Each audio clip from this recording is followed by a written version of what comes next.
Meus amigos aqui do Café Cultural da Rádio Mega Brasil, sejam todos muito bem-vindos mais uma vez, abrindo novamente nossas câmeras, nossos microfones, para bater um papo sobre cultura, sobre arte, sobre literatura, sobre pintura, sobre tudo que faz a gente ser um pouco melhor como pessoa e nos relacionar melhor entre nós mesmos. Que o que a gente faz, Laura, aqui é estimular a cultura como forma de relacionamento entre as pessoas. A cultura tira as pessoas do isolamento, faz as pessoas sorrirem. E nada melhor do que bons livros para a gente fazer isso. A Laura é mais uma pessoa, mais uma amiga que eu estou fazendo aqui nesse programa, que eu adoro fazer, desde que o Marco Antônio, diretor da emissora, me convidou para voltar à rádio com o Café Cultural. Só tenho a agradecer. Eu tenho feito grandes amigos, tenho conhecido pessoas, histórias maravilhosas. E eu tenho certeza que a Laura é mais uma dessas para a gente bater um papo. Laura, eu vou fazer a pergunta que eu faço sempre para todo mundo, não vou mudar. Eu quero saber o seguinte, e vamos ver se eu acerto o teu sobrenome, que eu até se bate você. Quem é Laura Schweber por Laura Schweber? Não sei se é Schweber, mas se não for, agora foi. E tá certinho. Laura Schweber, muito obrigada pelo convite, Sérgio. Que prazer estar aqui falando com você e com todos os teus ouvintes. Quem é Laura Schweber por Laura Schweber?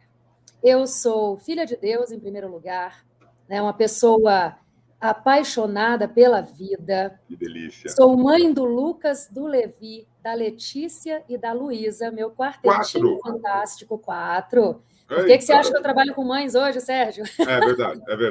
Eu tenho essa minha escola particular, né, de desenvolvimento pessoal, que são meus filhos. Sou casada há 18 anos com o Leandro, meu parceiro de jornada nessa vida. E sou filha do Dalton e da Seronir, meus pais amados, né, que fizeram o melhor que eles deram conta na minha educação e na dos meus irmãos. Sou irmã do Júlio e do Luiz, com muito orgulho, e sou uma eterna aprendiz. Isso é Laura. Quem é Laura? Schweber por Laura Schweber. E aí, se você me perguntar outras coisas, tipo formação, aí a gente pode ir por outras coisas, mas isso que eu te falei é quem eu sou. Que delícia. Isso é muito gostoso, né, Laura? A gente nos reconhecer. Nós somos várias pessoas, nós somos várias formas, profissional, relação, parte religiosa, a gente somos, mas tem a nossa essência. E o que você contou pra gente é a tua essência. Isso que é o mais gostoso de tudo. Isso foi uma coisa que eu aprendi ao longo do tempo, porque antes, quando me perguntavam quem é Laura Schweber, eu, como acho que a grande maioria das pessoas ainda faz, eu confundia quem eu sou com o que eu faço ou o que eu tenho. Então, como eu começaria lá atrás, né? Quem é Laura Schweber? Eu sou jornalista, repórter, apresentadora de jornal. Olha só, isso não é quem a Laura Schweber é. Isso é o que a Laura Schweber faz. Hoje, eu continuo sendo jornalista, obviamente, sou formada em jornalismo, mas eu não atuo mais como repórter e apresentadora de jornal. Hoje eu atuo, né, profissionalmente de uma outra forma. Apesar de eu usar, lógico, que eu aprendi lá atrás, na época que eu trabalhava como jornalista, mas hoje eu sei que o meu valor ele está realmente em eu ser quem eu sou. E aí não tem jeito, tem que falar da minha essência. Eu sou uma eterna aprendiz, graças a Deus. Eu acho que todos nós deveríamos ser assim, né? A gente está aqui para evoluir e a gente não para de estudar nunca, não para de aprender nunca, nos mais variados temas, né? Eu sou filha do Dalton e da Seronir. Eles fazem e eu me tornei, eles são meus pais, né? E tudo mais. Eu sou irmã do Júlio e do Luiz. Eu vou morrer sendo irmã do Júlio e do Luiz. Sou mãe do Lucas, do Levi, da Letícia e da Luísa. Não tem como deixar do Quarteto Fantástico. Meu quartetinho fantástico. Minha escola pessoal minha escola particular de desenvolvimento pessoal, Sérgio. Que delícia. Uma coisa que... Eu sou pai de 3, né? Não cheguei no quarto, eu sou pai de 3. Uma coisa que toda vez que me perguntam como é ser pai, como foi a criação, eu falei, depende, você quer saber de qual deles? Porque, mas não teve uma linha. Não, são pessoas, são indivíduos, independente de terem saído do Sérgio e da Glaucia, da minha esposa, são indivíduos únicos e que demandaram experiências únicas, atenções únicas, para que pudessem ser as pessoas que são hoje. Com você é mais ou menos por aí também? Sim, eu acrescento mais uma coisa, Sérgio. São seres que conheceram uma versão do Sérgio diferente. Sem dúvida. Porque, com certeza, o Sérgio era de uma forma com o primeiro filho. Aí o Sérgio, obviamente, foi aprendendo coisas, que bom, né? E já foi um Sérgio um pouquinho diferente para o segundo filho. E desaprendendo algumas, ainda bem também. Também faz parte. A gente precisa abrir espaço mental para ocupar, né, para ter para conseguir coisas novas, né, ter aprendizados novos. E isso é muito interessante porque, assim, antes de eu ser mãe, desde que eu me entendo por gente, eu queria ser mãe, tá, Sérgio? Então, assim, eu já sabia, né, fazia parte da vida que eu queria para mim. Casar, né, conhecer um parceiro legal, né, um parceirão mesmo, que casamento é isso, né, casamento não é competição, não é um jogo um contra o outro, é parceria. E é um grande desafio a gente realmente conseguir, dos dois lados, eu não estou falando aqui só como mulher conseguir um marido parceiro, mas um homem conseguir uma esposa também, né, parceira, que tem uma ideia de vida muito similar e tudo mais. Mas eu já sabia que eu queria isso, né? Eu queria conhecer um parceiro legal, que fosse o pai dos meus filhos, com quem a gente construísse a nossa família.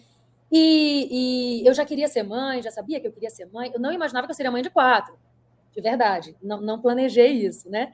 Mas eu sabia que eu queria ser mãe.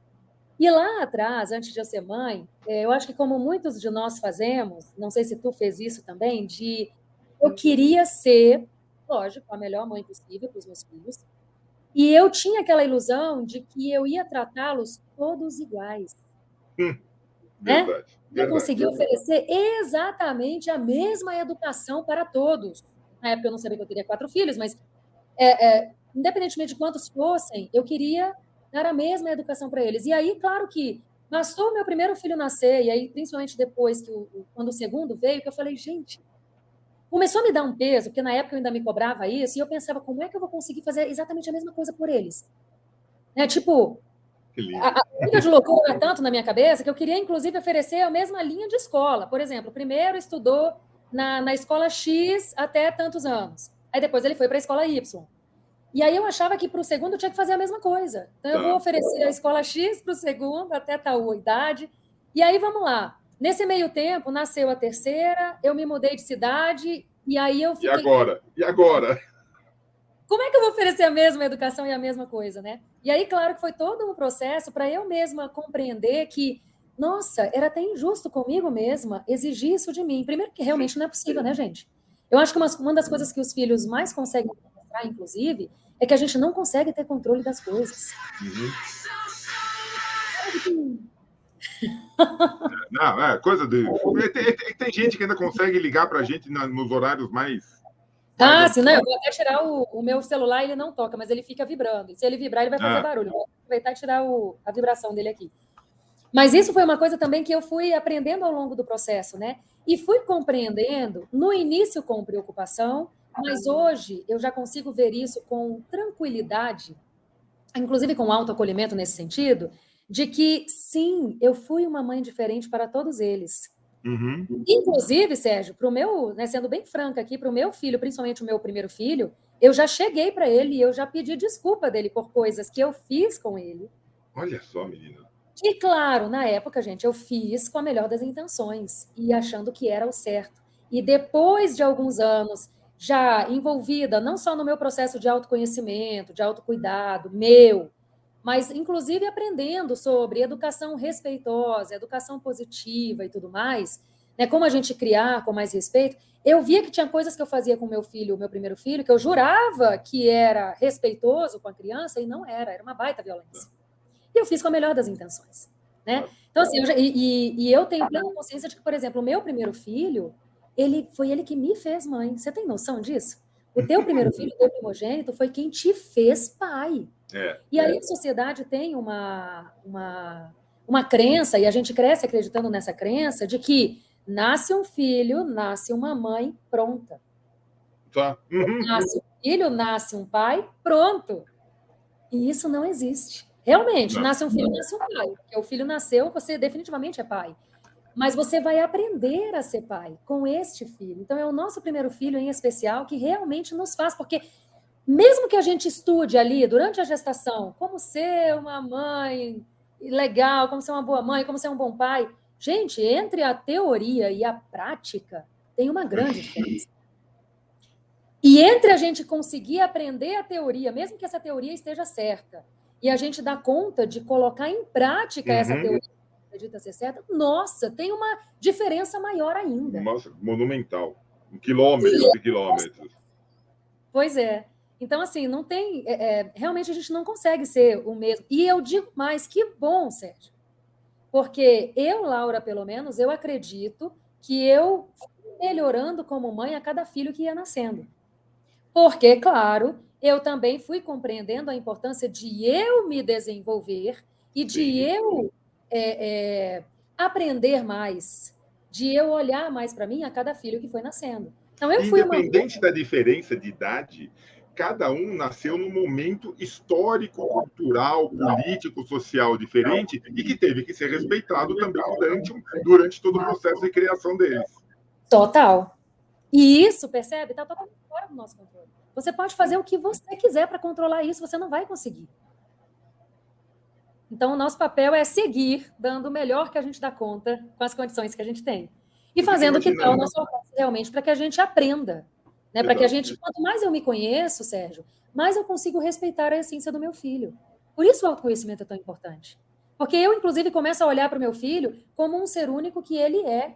Ao invés de tentar ficar encaixando meus filhos todos numa determinada caixinha, como, por exemplo, a gente cresce achando, dando um exemplo aqui, né? Muito, acho que fica fácil de todo mundo compreender. A gente cresce achando que existe uma fórmula de sucesso.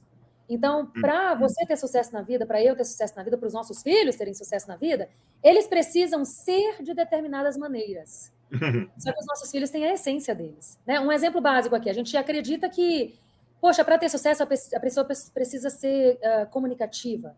Sabe aquela pessoa que chega e onde ela chega parece que o lugar se ilumina e ela consegue falar muito bem com todo mundo e todo mundo gosta da presença dela? Nem todo mundo tem essa habilidade de comunicação nata. Sim. E não estou dizendo aqui que a comunicação não é importante. O que eu estou dizendo é, não tem como você querer, eu acho completamente injusto, inclusive, isso, não tem como você, Sérgio, querer se comunicar da mesma forma que eu, Laura, me comunico.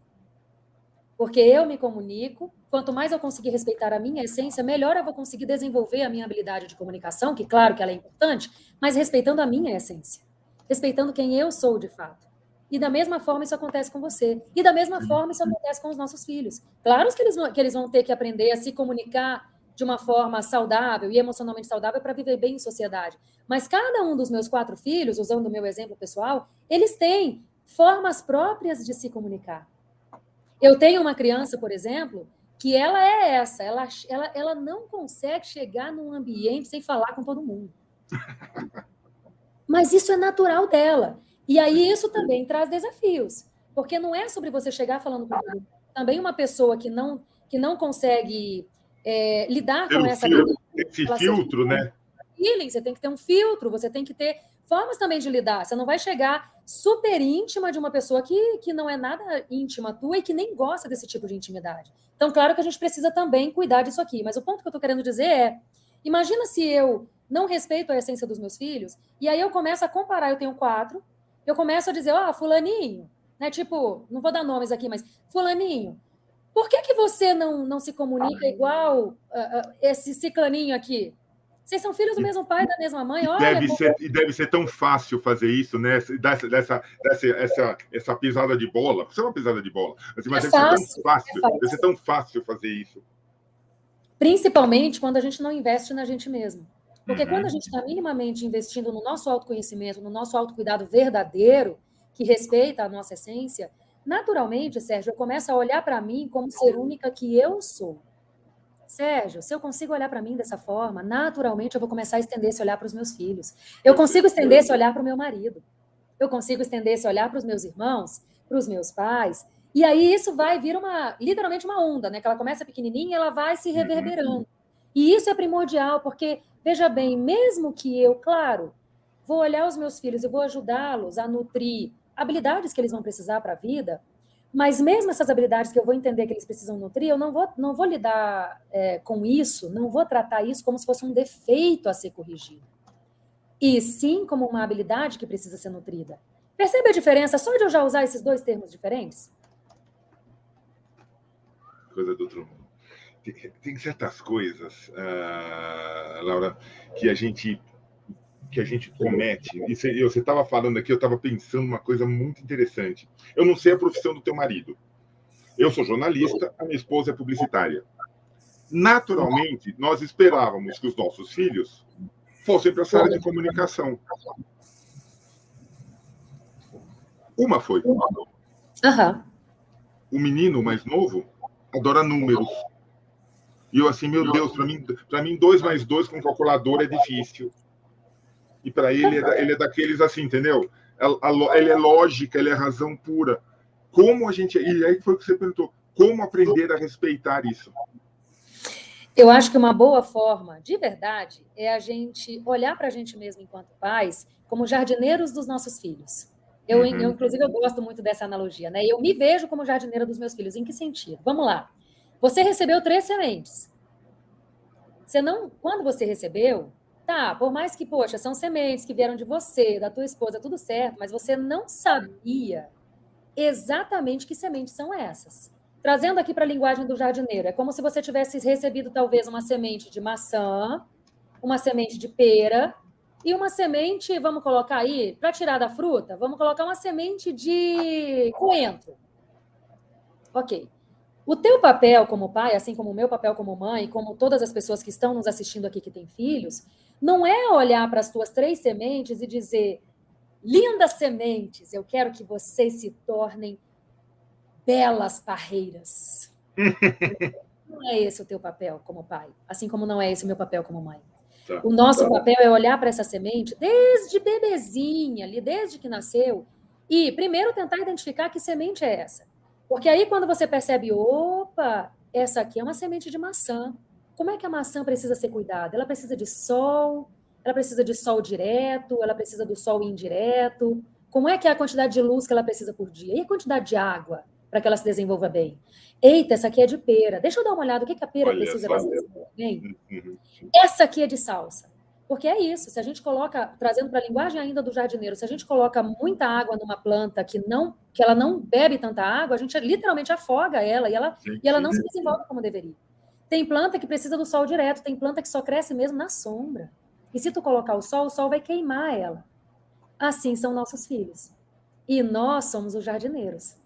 A pergunta que eu sempre deixo aqui é: nós temos sido bons jardineiros para os nossos filhos?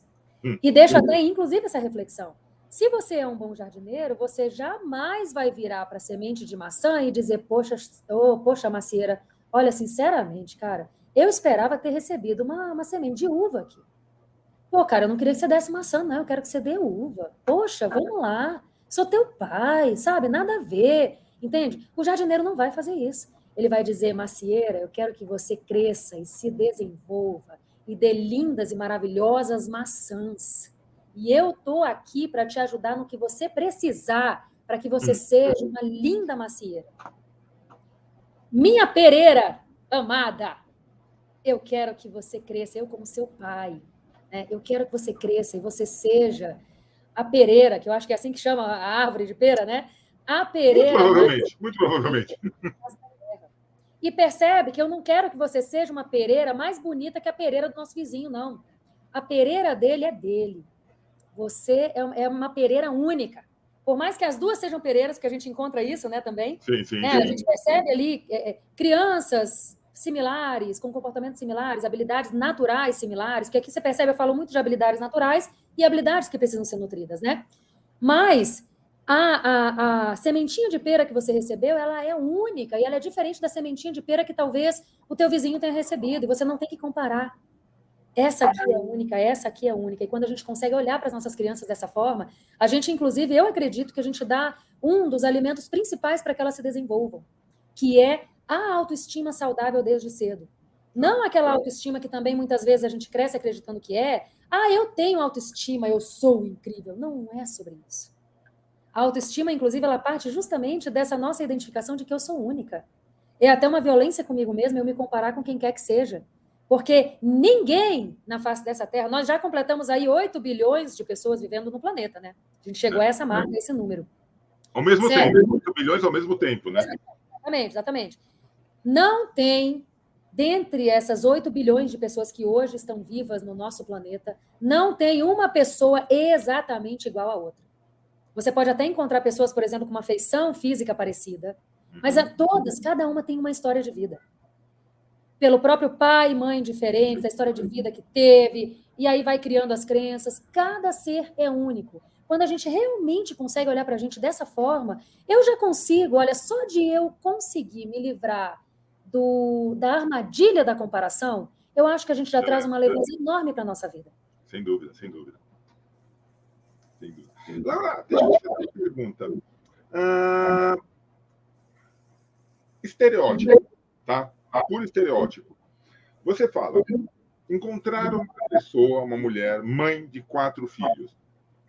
Você já pensa, meu Deus, essa mulher deve estar acabada. Ela deve ter olheiras, não deve dormir, deve só se preocupar com o que vai fazer com o filho, com lavar roupa, com fazer lanche, com comida, essas coisas. E justamente não tem que ser assim, né? Eu acho, inclusive, que o teu livro vai muito nesse sentido, né? Minha amiga, seja 1, 2, 4, 25, cuide-se para cuidar. Com certeza. Olha só, Sérgio, para eu te oferecer um copo d'água, eu preciso ter água nesse copo. Porque se eu não tiver, eu não tenho como te oferecer, certo? Assim é com os nossos filhos. Para eu oferecer o amor que eu, como mãe, quero oferecer para os meus filhos, eu preciso ter esse amor dentro de mim. Então, por isso, esse é o convite do Cuide-se para Cuidar. Tudo que eu quero oferecer. E aí, aqui eu estou puxando para os filhos, obviamente, mas isso serve para qualquer pessoa que você precise cuidar. Quem tem, por exemplo, poxa, eu estou tendo que cuidar do meu pai em casa. Tudo que você quer oferecer para o teu pai, que você está tendo que cuidar nesse momento, você precisa oferecer para você primeiro. Porque não tem jeito, a conta não fecha. Da mesma forma que para eu te oferecer um copo d'água, eu preciso ter água no copo. Para eu oferecer paciência para o meu filho, eu preciso ter paciência em mim. E a forma que eu tenho de ter paciência em mim é tendo paciência comigo mesma primeiro. Com os meus erros, por exemplo.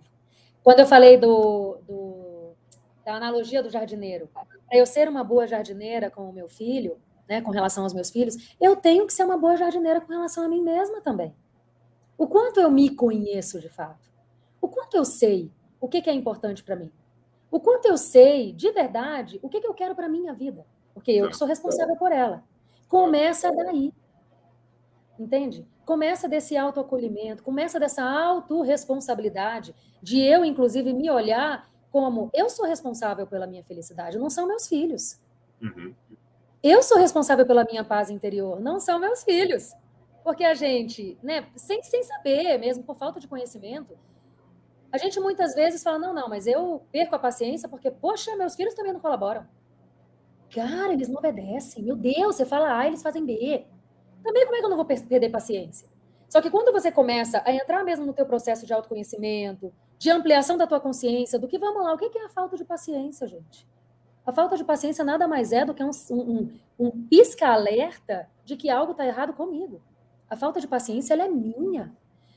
Se eu perguntar aqui para você e para quem está nos assistindo, né, nos ouvindo aqui nesse momento, com certeza vocês já devem ter percebido que tem dia que parece que vocês estão com um tanque de paciência mais cheio do que em outros, né? Tem dia que parece que você acorda e só de alguém olhar para você, você já está querendo gritar com a pessoa, já está querendo explodir. Está olhando por quê? Exato. Em outros dias, literalmente, a pessoa esbarra em você e você está tão bem, você parece que está tudo tranquilo, que você é que pede desculpa. Foi a pessoa que esbarrou, mas você diz, não, desculpa, tudo em paz. Bateu o carro. Tem seguro, gente. Eu pago seguro para isso. Em outros, nem bateu e tu já está xingando até a última geração que te fechou no trânsito, né? Por que isso acontece? Tem a ver com a nossa nutrição interna. Quanto mais nutrida eu estou, mais paciência eu tendo a ter, mais saúde emocional eu tendo a ter também para lidar com as situações desafiadoras, né? Agora, se eu não sei disso, eu vou continuar meio que enxugando gelo, eu vou continuar só reclamando da consequência, ao invés de olhar para a raiz do problema e fazer alguma coisa de fato a respeito. O próprio exemplo da paciência. Enquanto eu ficar só reclamando do comportamento dos meus filhos e ficar achando que eles é que são responsáveis pela minha falta de paciência ou não, eu não vou conseguir chegar a lugar nenhum. Eu vou ficar à mercê, inclusive, do comportamento dos meus filhos, que, veja só, muitas vezes a gente está falando aqui de crianças. Não tem nem como eu cobrar o mínimo de saúde emocional das crianças, não saúde, vamos lá, o mínimo de maturidade emocional das crianças, porque elas são imaturas. As crianças não estão imaturas, elas são imaturas. E a infância é feita disso mesmo. Então, imagina só que absurdo eu ficar refém, deixar a minha paciência, o meu bem-estar, refém, e a minha própria saúde emocional, refém de crianças que são imaturas por natureza, e elas estão em outro momento da vida delas, por falta de autorresponsabilidade minha. Então, é necessário a gente, o Cuide-se para Cuidar é esse grande convite de, olha só, olha para você primeiro, porque no fim das contas é exatamente isso. Gritei com meu filho, ao invés de eu olhar, opa, o que ele fez que me fez gritar? Não. Por que eu gritei quando ele fez o que ele fez? Essa é a pergunta. Perdi a paciência. Ao invés de eu reclamar do comportamento que me fez perder a paciência, a pergunta é outra. Por que eu perco a paciência quando ele faz esse tipo de coisa? Aí a gente vai começar realmente a mergulhar no autoconhecimento que é tão necessário e que é para a vida inteira. E aí sim eu vou começar a tomar mais posse da minha própria vida. E, inclusive, conseguir fazer algo de fato a respeito. Porque eu preciso ir na raiz da questão. Não adianta ficar só e indo na consequência dela. E aquela coisa, né? Que no final do dia, quem vai botar a cabeça no travesseiro e dormir ou não dormir é você. É você. Não é, e não adianta, eu não estou dormindo por causa de... Não, quem não está dormindo é você. A pessoa está lá e está dormindo. Quem não está descansando é você. Tem uma terapeuta, muito amiga minha, que ela fala assim, você tem que falar o seguinte, quem é a pessoa mais importante da sua vida? Você. A segunda pessoa, você.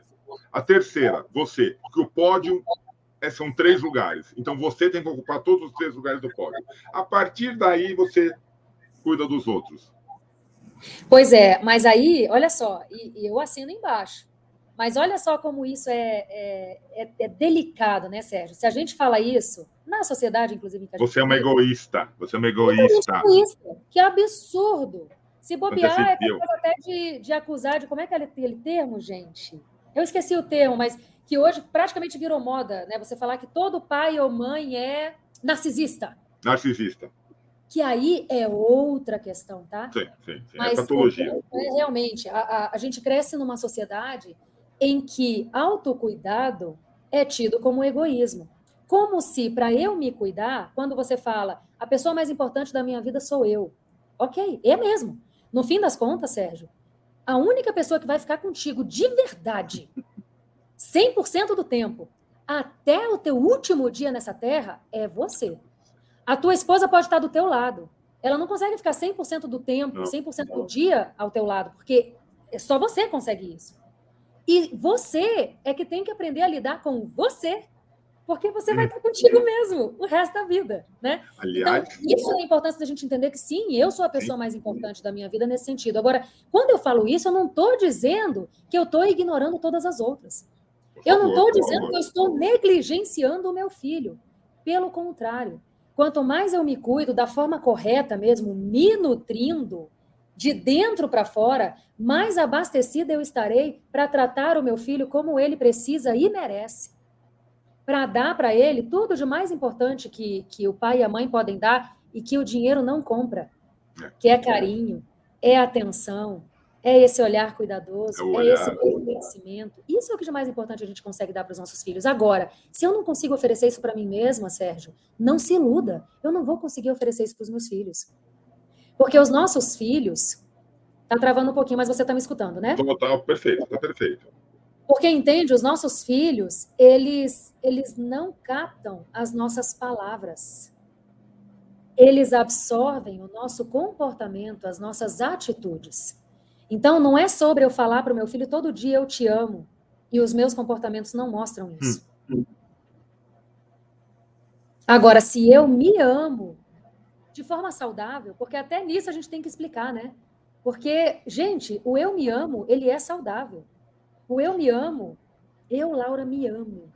Né? Eu realmente me vejo como a pessoa mais importante da minha vida. Repetindo, isso não tira a importância das pessoas que estão do meu lado. Isso eu estou querendo dizer que eu tenho total autorresponsabilidade pela vida que eu tenho, pela pessoa que eu sou e pela vida que eu estou construindo para mim. Porque os meus filhos vão crescer, assim como os teus.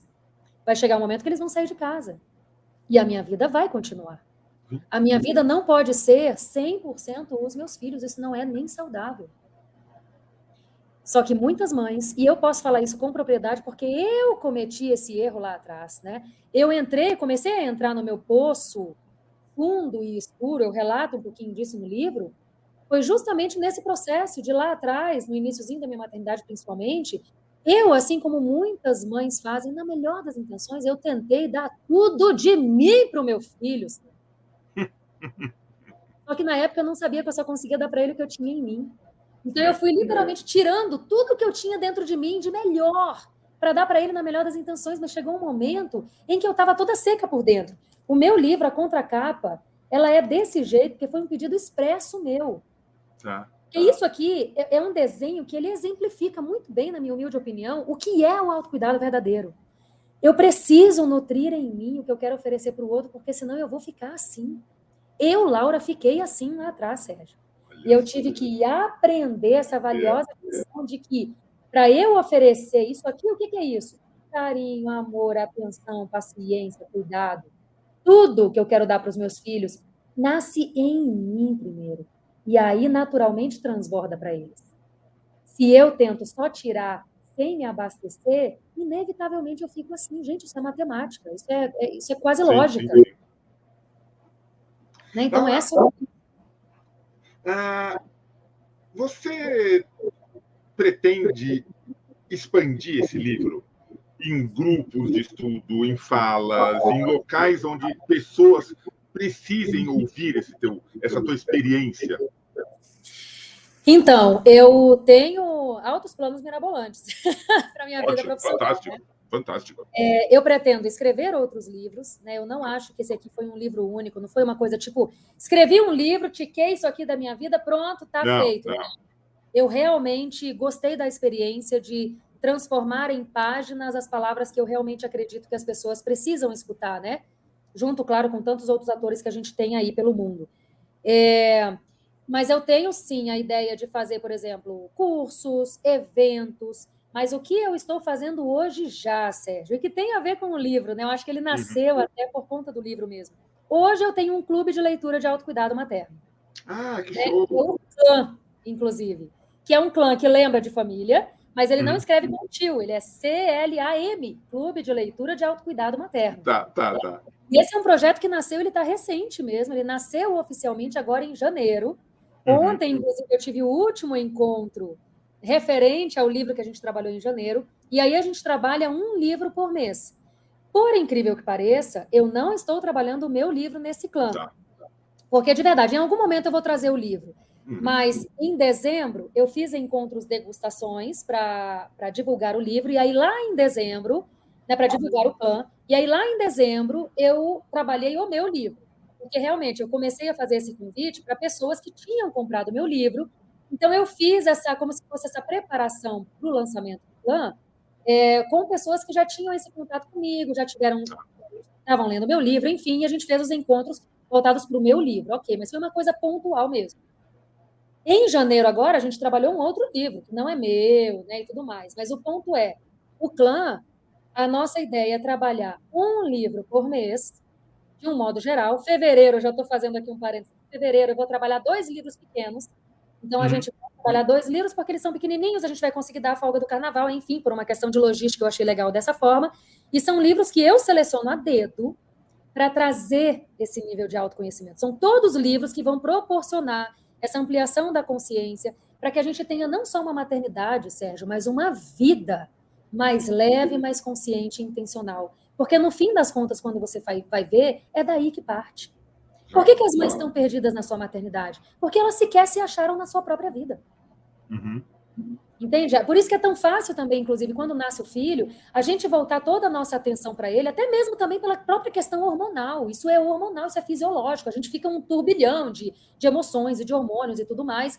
Mas quando a gente está perdida de nós mesmos, o que eu me atrevo a dizer que a grandíssima maioria das mulheres, quando se torna mãe, ela está perdida dela mesma em primeiro lugar. Aí ela se perde mais ainda na maternidade, vira uma bola de neve absurda. A gente precisa voltar a esse olhar carinhoso para a gente, para o autoconhecimento mesmo, autoconhecimento e autocuidado na maternidade, mas não só na maternidade, Sérgio, na paternidade também, na vida. É necessidade básica, sabe? Deveria ser algo assim quase como o ar que a gente respira, a gente compreender que eu preciso ser uma investigadora de mim mesma. Nossa, que lindo. Não é um olhar de julgadora, entende? Não é uma coisa assim, como eu falei lá, o exemplo do por que eu perdi a paciência? Não é sobre eu, meu Deus, querendo cortar os pulsos, que eu perdi a paciência com meu filho, e eu realmente, mas eu não sou boa mesmo. E esse menino, meu Deus, que mãe que eu sou, não é sobre isso. É sobre olhar com carinho, entender que, poxa, se eu estou perdendo a paciência, tem algo que não está bem, Sérgio. Tem algo que está errado. Então, por que vamos olhar para a raiz da questão, né? Uma coisa que eu chego a citar essa frase no livro, que foi uma das coisas mesmo que mudaram em mim, principalmente depois que eu fui mãe e entrei no meu processo de autoconhecimento, é a própria questão do grito. Antes, principalmente antes de eu ser mãe, nossa, eu vi uma mãe gritando, eu falava, nossa, coitada dessa criança que tem essa mãe que grita, que não tem paciência, que não sei o quê. Eu lá atrás, né? Adolescente e tudo mais. Até o dia que... Até o dia em que eu fui mãe e me tornei esta mãe que grita. E literalmente queria cortar os pulsos, porque eu jurava para mim mesma que eu não seria essa mãe. E eu me peguei sendo essa mãe. Né, que grita, que não tem paciência, que não tem tempo para os filhos, que não tem tempo para nada, enfim. E aí, ao longo do meu próprio processo de autotransformação e de autoconhecimento, e todos esses autos que são tão importantes, né? Claro, são para sempre, então não é porque hoje eu tenho um livro que eu parei de praticar, o autocuidado, tudo é para sempre, né? Mas isso foi uma das maiores giradas de chave que eu fiz nesse sentido, por exemplo, usando o grito. Hoje eu literalmente olho para uma pessoa que grita e eu sinto compaixão por ela. Porque uma pessoa que grita, Sérgio, independentemente de como seja, grita no trânsito, grita com o filho, grita com o marido, grita com a mãe, grita com quem quer, grita com um amigo, grita no trabalho, onde quer que essa pessoa grite. Está gritando consigo mesmo, né? Ela já gritou consigo mesma primeiro. Sérgio, você nunca vai ver uma pessoa fazendo mal a outra, independentemente do nível desse mal, sem que ela tenha feito mal para ela mesma primeiro. Sim. Se eu tenho um tom julgador com quem quer que seja, pode ter certeza, eu sou a primeira a me julgar. E muitas vezes eu nem percebo isso. A primeira a se julgar e a primeira a se condenar. Se condenar, não. Geralmente esse julgamento já vem mesmo, né? Com a sentença dada. Já vem com sentença, execução e acabou. Exatamente. E punição e tudo mais. Exatamente. Minha amiga, olha, a gente fica batendo papo ao tempo. Olha, o tempo vai embora. Deixa eu só te contar uma coisa que você estava falando, eu lembrei. Quando minha esposa engravidou, ela virou para mim e falou assim, eu não sei se eu estou preparada para ser mãe. Eu só resumi para ela, oxalá queira que você não esteja. Isso. Oxalá queira que você não esteja preparada, porque aí nós vamos aprender juntos. Exatamente. Exatamente. Então, por isso que lá no iniciozinho eu me apresentei para você como eterna aprendiz. Isso, na verdade, é quase que um escudo para me proteger de mim mesma. Eu me considero mesmo eterna aprendiz e eu espero me ver dessa forma para sempre. Nossa, não tem nada mais triste do que realmente você achar que já sabe de algo. Porque aí você geralmente nem tenta aprender, nem se abre para aprender. Então, eu também tenho essa produção. Ou como diz um grande amigo meu, ele fala o seguinte, o dia que você achar que sabe tudo, está na hora de aprender tudo de novo. Exatamente, porque olha, no fim das contas, você não está sabendo nada, né? Eu não está sabendo nada. Laurinha, me diga uma coisa, meu anjo. Onde as pessoas conseguem encontrar o Cuide-se para Cuidar? O Cuide-se para Cuidar está disponível em vários sites na internet, né? O mais famoso dele é a Amazon. Mas se você qualquer dia eu vou pedir patrocínio da Amazon, porque todo autor... Eu vou pedir. Não, e eu quero pedir também, porque eu tenho dado bastante entrevista e eu falo, gente, o mais famoso é a Amazon, então eu tenho que fazer um contato com eles, entendeu? Para melhorar essa divulgação aí. Mas, de verdade, coloca Cuide-se para Cuidar na internet e você vai ver lá todos os sites em que ele está disponível e aí você consegue comprar por lá mesmo. Eu moro em Brasília e eu costumo ter alguns exemplares comigo, porque quem mora aqui se recusa a comprar na internet. Então, pessoas que me conhecem em eventos, me conhecem nos mais variados lugares, e eu já falei, gente, está na internet, Laura, pelo amor de Deus, eu não quero comprar na internet, quero comprar de você. Então, eu aprendi a ter exemplares comigo. Inclusive, hoje eu recebi uma remessa da editora, né? É bom. Então, assim, aqui é legal que aí a pessoa consegue comprar com dedicatória. Aí eu já dou a dedicatória, né, e tudo mais. Essa vantagem. Mas na internet, gente, vocês encontram. Tá. E quem quiser bater um papo com Laura Schwember, quem quiser conhecer o clã, como que faz para te encontrar nesse mundão sem porteira?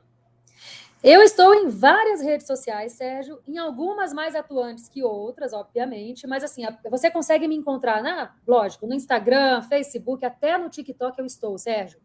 Não fazendo dancinha. Não faço dancinha no TikTok. Eu coloco lá vídeos de acordo com o conteúdo mesmo que eu gero, né? Mas estou no TikTok também. Nada contra se você quisesse fazer dancinha, mas, poxa, claro que não. Você tem conteúdo, você tem aí, pô. Respeito à essência, Sérgio. Não é da minha essência simplesmente fazer dancinha. Tem outras pessoas que gostam, se identificam com isso e tá tudo certo. É verdade. É só isso, né? Mas eu estou no TikTok também. Eu tenho o Mãe de A a Z Podcast, que é um podcast voltado para autoconhecimento e autocuidado materno.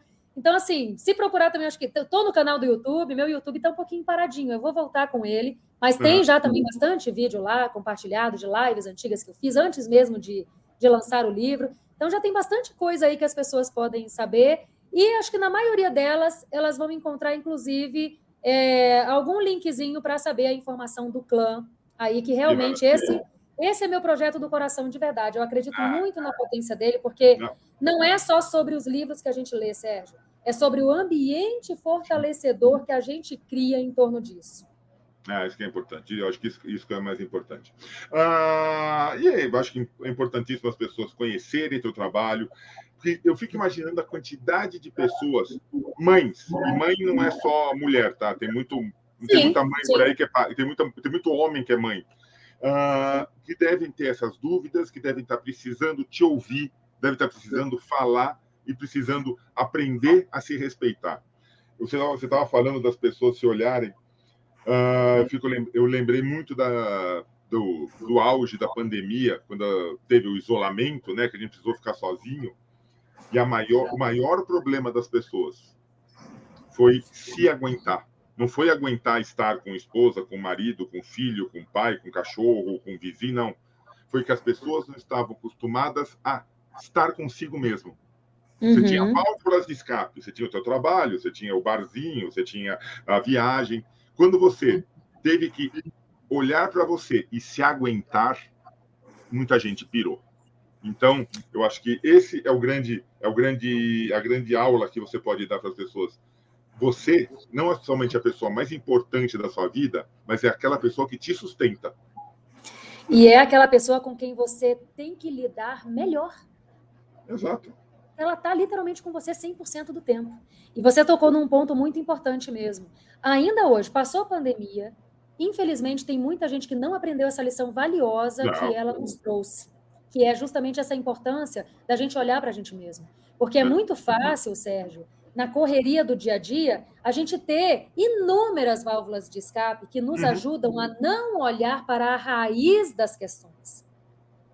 E mesmo com a pandemia vindo, esfregando isso na nossa cara, essa necessidade de olhe para você, olhe para a tua saúde emocional, né? Se cuide, olhe para a tua saúde mental, cuide da sua família. Passou a pandemia, muita gente esqueceu dessa lição e segue com as válvulas de escape, ao invés de aprender a lidar consigo mesmo, com o cônjuge, com os filhos, da melhor maneira possível. Só que o perigoso disso, Sérgio, é que uma hora a conta chega. Nem que seja na velhice. Nem que seja lá na frente, quando aí sim você pegar, ficar idoso, ter que desacelerar, e aí essa conta vai chegar com juros e correção monetária. Então, não espere chegar lá para tomar uma atitude, né? Haja hoje. Perfeito. Laurinha, fantástico. Quero te dar os parabéns pelo teu trabalho, por essa tua descoberta, por você estar se propondo a ajudar pessoas com a tua experiência e mostrando que é possível a gente se cuidar. Porque, no final das contas, o recado é esse: se cuida. Se cuida porque vai fazer diferença. Um dia tem que fazer já. Tem que fazer já essa diferença para todo mundo. Exatamente. Amiga, super obrigado, meus parabéns. E tendo novidades, seja novos livros, seja palestra, seja o clã, seja o que quiser, e tiver a fim de bater um papo, volta para tomar um café com a gente. Muito obrigada. Eu que agradeço pelo convite, Sérgio. Foi um prazer estar aqui. Tudo de bom. Você também. Pessoal, muito obrigado mais uma vez. E a gente volta logo aqui no Café Cultural com mais um bate-papo, tenho certeza, tão gostoso como esse foi com a Laura. Laurinha, um grande abraço, tudo de bom para você. Tchau, minha amiga.